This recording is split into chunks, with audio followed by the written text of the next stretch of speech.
بسم اللہ الرحمن الرحیم نحمده ونصلي على رسوله الكريم اما بعد فاعوذ بالله من الشیطان الرجیم بسم اللہ الرحمن الرحیم۔ عزیز طلبہ کرام السلام علیکم ورحمۃ اللہ وبرکاتہ۔ جیسا کہ آپ لوگ جانتے ہیں کہ ہم عالم اسلام کے وسائل و مسائل پڑھ رہے ہیں، آج ہم اس کا 27واں سبق پڑھیں گے۔ ہمارا آج کا سبق اسلامی دنیا کے ایک اور اہم ملک برونئی دارالاسلام کے حصہ اول پر مشتمل ہوگا۔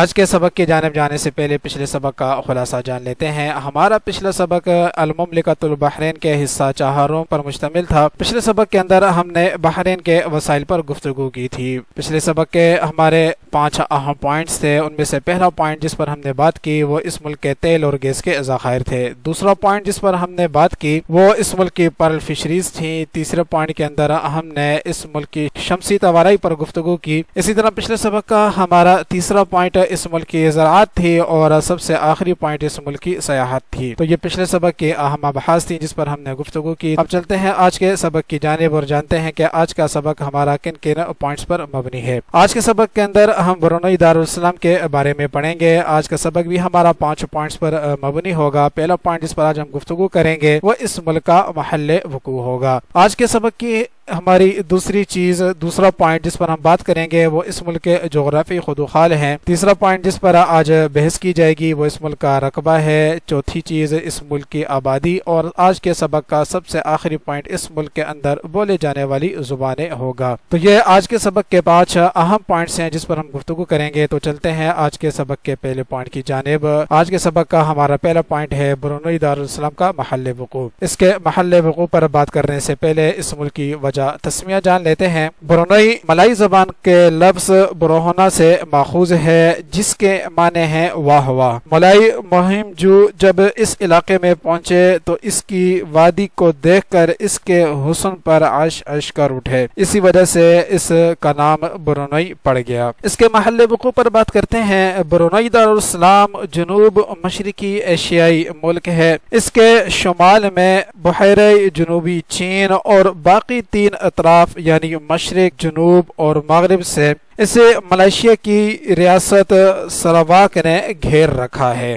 برونئی دارالاسلام کے محل وقوع کو سمجھنے کے لیے آپ کے سامنے ایک چارٹ پیش کیا جا رہا ہے۔ آپ اس نقشے کے ذریعے ملاحظہ فرمائیں کہ برونئی دارالاسلام آپ یہ دیکھ سکتے ہیں نقشے کے اندر یہ برونئی ہے اور اس کے تینوں اطراف میں بحیرہ جنوبی چین موجود ہے جو اس کے تینوں اطراف میں ہے، جبکہ اس کے ایک طرف ملائیشیا کی ایک ریاست سراواک موجود ہے۔ تو یہ اس کا محل وقوع تھا۔ اب چلتے ہیں آج کے سبق کے دوسرے پوائنٹ کی جانب۔ آج کے سبق کا ہمارا دوسرا پوائنٹ ہے برونئی دارالاسلام کا جغرافی خدوخال۔ برونئی بورنیو جزیرے کے شمال مغربی ساحل پر واقع ہے۔ اس کی مشرق سے شمال مغرب تک لمبائی 114 کلومیٹر یعنی 71 میل اور شمال سے جنوب مغرب تک چوڑائی 56 میل ہے۔ ملائیشین ریاست سراواک کی ایک پٹی درمیان سے اسے اس طرح کاٹتی ہوئی گزرتی ہے کہ برونئی 2 حصوں میں تقسیم ہو جاتا ہے۔ مغربی حصہ کچھ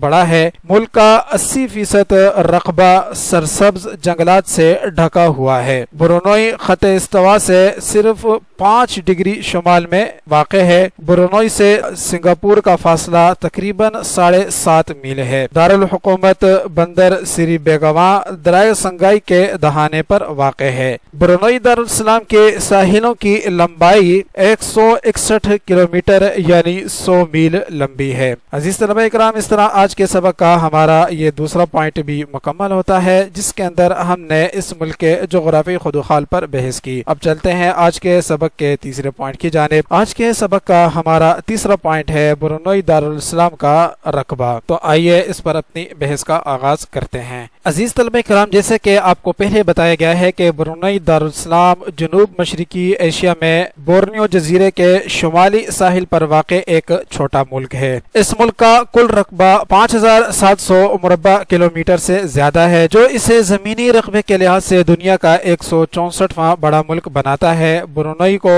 4 اضلاع میں تقسیم کیا گیا ہے: برونئی، مورا، بیلیٹ، توتونگ اور ٹیمبروک۔